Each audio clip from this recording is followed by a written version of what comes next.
Hi friends, welcome to mini சமையல். இன்றைக்கி நம்ம சேனலில் சூப்பரான டேஸ்ட்டில் நவராத்திரி ஸ்பெஷல் நம்மளோட பாரம்பரியமான ஸ்வீட் ரவா லட்டு எப்படி செய்கிறதுன்னு தான் பார்க்க போகிறோம். இதை சட்டுன்னு ஒரு 10 நிமிஷத்தில் நம்ம ஈஸியாக செஞ்சு முடிச்சிட முடியும். அதே சமயத்தில் வீட்டில் உள்ள வெறும் 3 பொருட்களை வச்சு தான் நம்ம இதை செய்ய போகிறோம்.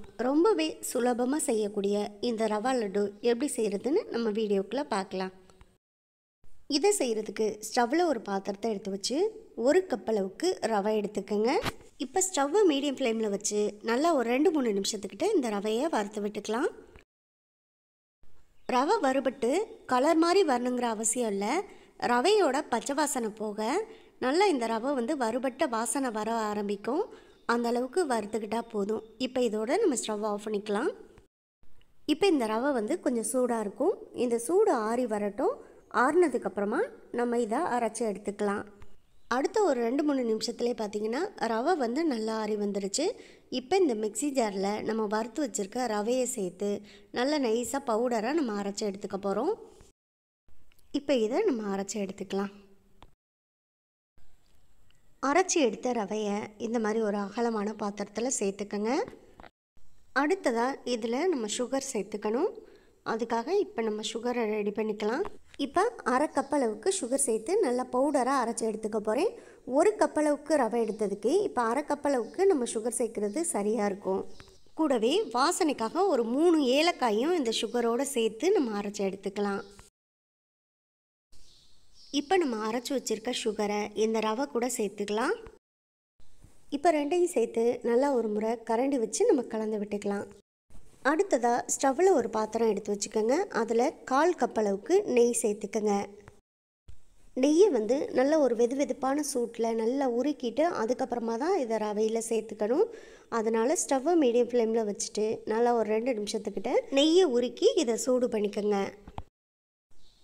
நெய் ஓரளவுக்கு உருகி வந்ததுமே ஒரு 10 முந்திரி பருப்பு, 10 பாதாம் பருப்பு சேர்த்துக்கங்க. நான் எதுவும் கட் பண்ணிவிட்டு சேர்க்கலாம், அப்படியே முழுசாக தான் பாதாம் பருப்பு சேர்த்துருக்கேன்.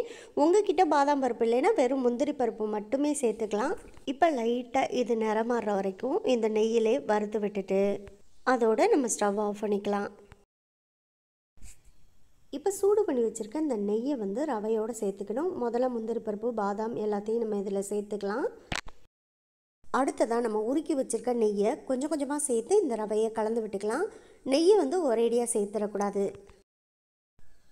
பாருங்கள், நெய் சேர்த்து நல்லா மணக்க கட்டி இல்லாமல் கலந்து விட்டுக்கணும். கொஞ்சம் கொஞ்சமாக இந்த மாதிரி நெய் அடிக்கடி சேர்த்து நம்ம நல்லா கலந்து விட்டுக்கலாம். நம்ம உருக்கி வச்சுருந்த 1/4 கப் அளவுக்கு நெய்யுமே சேர்க்குறது மாதிரி தான் இருக்கும். ஆனால் நம்ம சேர்க்கும் போது கொஞ்சம் கொஞ்சமாக இந்த மாதிரி சேர்த்து கலந்து விட்டுக்கணும். அதே சமயத்தில் நெய் ரொம்ப சூடாக இருக்கிறதுனால நம்மளால் கை வச்சு பிசைய முடியாது. அதனால் ஃபஸ்ட்டு கரண்டி வச்சு கலந்து விட்டுட்டு கை பொறுக்கிற அளவுக்கு சூடு வந்த உடனே நம்ம கை போட்டு பிசைய ஆரம்பிச்சிடலாம். இப்போ பார்த்திங்கன்னா கை பொறுத்து பிசைகிற அளவுக்கு மாவு நல்லா சூடு ஆறிடுச்சு. அதனால் கை வச்சு நல்லா இந்த மாவை கட்டி இல்லாமல் கலந்து விட்டுட்டு ரவா லட்டு செய்ய ஆரம்பிச்சிடலாம். அதுக்காக கொஞ்சம் கொஞ்சமாக ரவையை கையில் எடுத்துட்டு நல்லா உள்ளங்கையில் வச்சு இந்த மாதிரி உருண்டையாக பிடிச்சி எடுத்துக்கங்க. நம்ம நெய் வச்சு இந்த ரவா லட்டு செய்கிறதுனால 10 நாள் ஆனாலும் கெட்டு போகாது. நீங்கள் இதை ஸ்டோர் பண்ணி வச்சு கூட 10 நாள் வரைக்கும் சாப்பிட்லாம். நல்லா விரிசலே இல்லாமல் இந்த அளவுக்கு ரவா லட்டை உருட்டி எடுத்து பார்த்திங்கன்னா சூப்பராக வரும். அவ்வளோதான், சூப்பரான ரவா லட்டு செஞ்சாச்சு. இதே போல் மீதம் இருக்க ரவை எல்லாத்தையுமே நம்ம உருண்டையாக பிடிச்சி எடுத்துக்கலாம்.